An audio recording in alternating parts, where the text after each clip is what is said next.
It's 7:25, but we'll start. Okay, go ahead and start. Yeah. Okay, we'll start with question 1, and we'll lead off with Mayor Steger. Commissioner Pointer has been quoted as saying, the job of government is to spend money, and it costs a certain amount to live in Fernandina. If you can't afford it, you need to look elsewhere. Do you agree? If not, how do you differ? I do not agree, and we've all said things we regret saying, and I'm sure he regrets saying that. That was a hurtful comment for me, for a lot of us who grew up here in particular, for the people who are here now. This is a very diverse community, and we certainly want to make it affordable for all. The job of government is not just to spend. We do have to spend money. It costs a lot to run a city and to provide for public services, but that's not our only job. Thank you. Would you repeat it for me, Andy, please? Okay, the question is, Commissioner Pointer has been quoted as saying, the job of government is to spend money, and it costs a certain amount to live in Fernandina.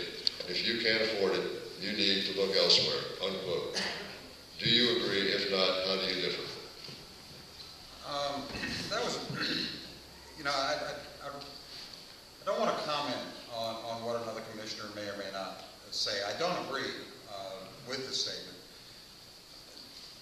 The government's job is to provide for the health, security, and welfare of its citizens.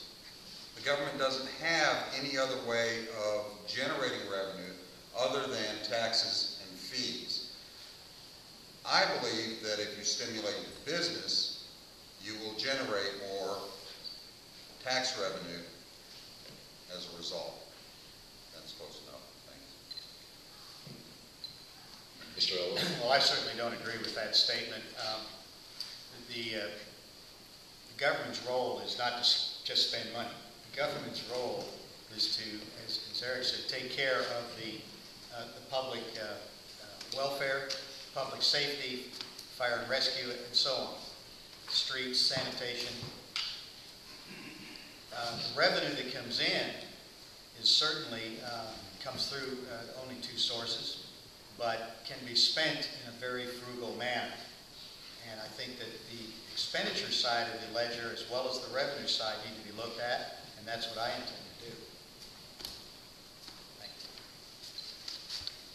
Thank you, Mr. Ellis. Ms. Colligan? As I stated earlier, the public feels like their voices aren't being heard, and when a comment like that is made, it makes you realize that the city, or certain members on the city commission, have a very low opinion of those people who pay their wages.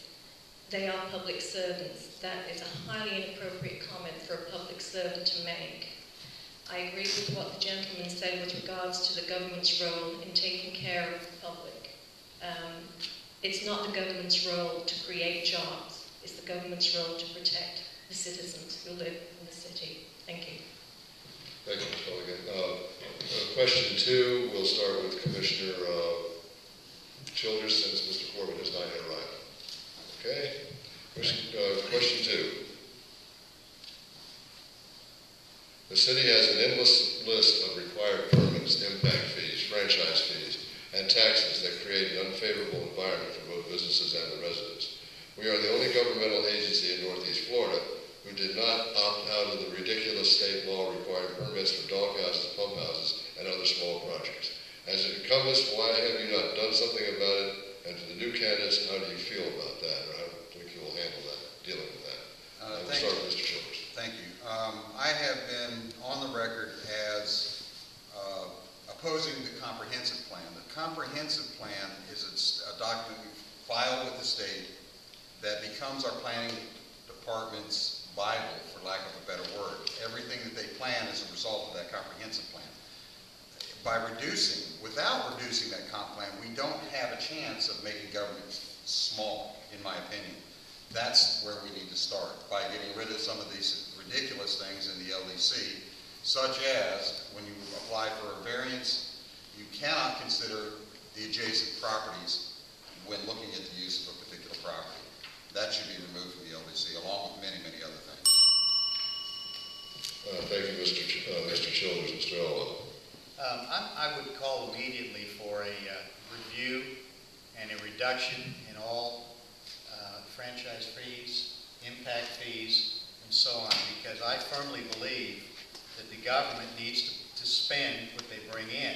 We need to encourage business. We don't need to suffocate, whether it be downtown local business or around the island local business, by heavy-duty impact fees that discourage them from expanding or from getting larger in any way.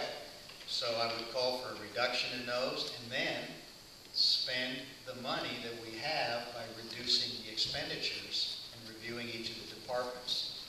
We have to look at a line item review in all departments. Thank you, Mr. Elwell. Ms. Pelican. It's my understanding that the county already did away with their version of that particular state law. Is that too loud? Okay, sorry. And I would imagine that one of the first things I would do, if elected, is to say we have to get rid of that as well. It's ridiculous. If you're talking about doll houses and structures like that have to be permitted, how ridiculous is that? The impact fees obviously need to be addressed.